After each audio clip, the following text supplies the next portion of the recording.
Hey everybody, Thrift Store Dave here once more. This time I have a double haul to share with you guys. Made two separate trips, spent a total of $42 and tons of things for what I paid. Let's dig in. Of course, let's start with a hat. This is an interesting one because it's a foam mesh trucker hat. It's the Bear for California. It was only $1, and when you look inside, maybe it's not vintage, but it's North Face. So North Face tends to have good resale value. For $1, I couldn't pass it up. Got an interesting plush that I did a little bit of homework on when I was in the store. It was only $3. This is from Jurassic World. It is an Ankylosaurus plush, and these go for about $20 all day, plus shipping. So this is probably a $20 bill. Grabbed it, it's soft and lightweight to ship. Got a few visors. I usually only get visors if they're new with tags. This was the case. This was a nikegolf visor for Yokohama. I'll probably get 15 to 20 bucks for it, and I only paid $2 for it. So again, low risk, high reward. An interesting Cubs neon visor, so it's kind of retro themed. It says Budweiser. That puts it to the late 20 teens. But for $1.20, again, this is an easy $10 bill. Always grab Travis Mathew hats if you see them and they are clean. They're a premium golf brand. People love them. They collect them because they have different colors and varieties of colors. This one meets my criteria. It's clean. Travis Mathew, as you can see, and it was $2 because this thrift store still doesn't know what this brand is. I'm gonna snap them up every time. I also like to buy old hats, ones that are random and referencing things like Disc Golf Digest. There's nothing like this online, so there's no comps, but for $2, I had to get it. It is very vintage. It's a classics hat, so it's 80s to 90s, and I'm gonna put it up for a fixed price because I want a couple for Frisbee golf people to go nuts over this, and I bet you someone will. A few more things for this bag, one more hat, and then some other interesting pieces. This is a Pennzoil Racing Series hat, and there are comps for this that have gone for 15 to 20 bucks. This one was $2. So again, had to do it. They're easy to store. You can see how I can stack them all just fine. A few more plushes. Having learned from Crow's Thrifty Finds, I picked up a couple other goodies. She had alerted me to the idea of bears that have hinges or hinged joints. And so this is one such, has its tag, says Sophie on it. I looked it up. I believe they're the Barrington Bear series. This one's clean, has its original outfit, and was only $2, and they go for about 20. So I had to grab that. And then another classic collectible are the Vermont teddy bears.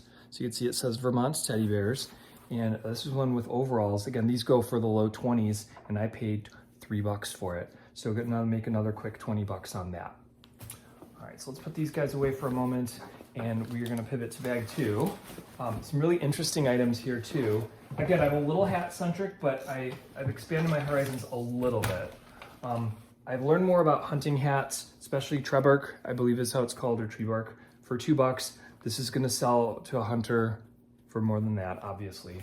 Let's see, a hat that was a Disney-based hat for $1 Million Arm. No comps online, yet there are things for this movie that do sell. So my hope is that it's rare or uncommon. This one is nice and clean. It's got some dust and I could probably just run it through the wash real quick. But for, again, $3 and it being possibly rare, I took a chance. All right, last hat, I promise. You're not gonna see a hat like this and not grab it, right? I have no idea what this is about. I did a little of homework, and it's apparently a brand in the UK, but I don't know if this is like special from this brand or what, but it's by the R. I assure you it's not a white supremacist hat like someone on Facebook said. I don't know, I just think it looks really interesting, and I only paid $2 for it. You're not gonna see a $2 tag on a hat like this and pass up that hat. Grabbed a couple neckties. I usually don't look for those, but I'm a Cubs fan and it caught my eye. And so I then went online and looked up comps, and a nice Cubs necktie could go for $8 to 10 bucks. And if they're $1 a piece and they take up no space in my home, I would buy these all day. So I ended up buying two, one Cubs tie, as well as a Where's Waldo necktie. Now these are from the 90s, very popular, and people still pay money for them, upwards of 20 bucks a piece. So percentage gain wise, I might have crushed it with this Where's Waldo tie.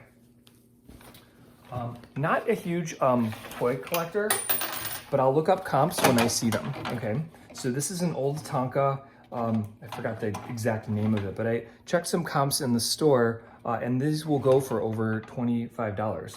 And this was $7. So again, I can make a quick 20 bucks. It's intact, in good shape, and not rusty. Someone's gonna pay good money for this. I might even put it on Marketplace if I don't wanna deal with the shipping and all of that hassle. So I'm gonna see if anyone's buying or selling those on Marketplace. A couple things left. All right, a plush. This was $3, but it has its original NFL tag.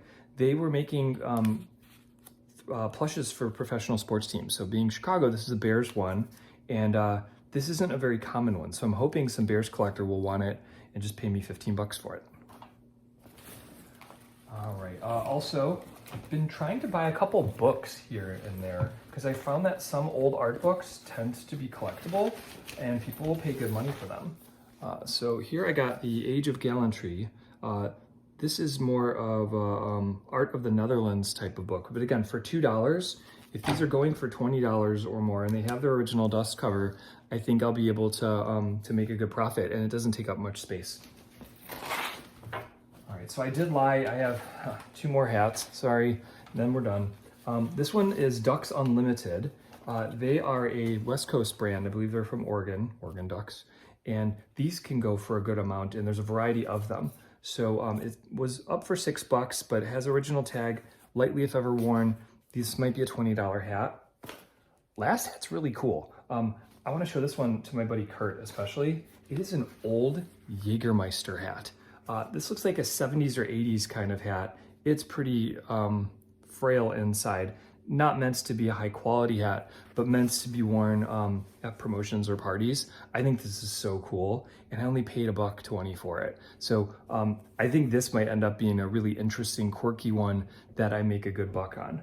So I haven't tallied up everything in here, but as usual, I expect to make at least 4 times what I paid for all this. And I'm gonna have some interesting updates about some of these that have much higher margin on them. So take a look at some of my shorts if you're still watching at this point, and you can see what I find as I'm finding it, or I'll put up occasional short updates in terms of what I sold something for if it's a real home run.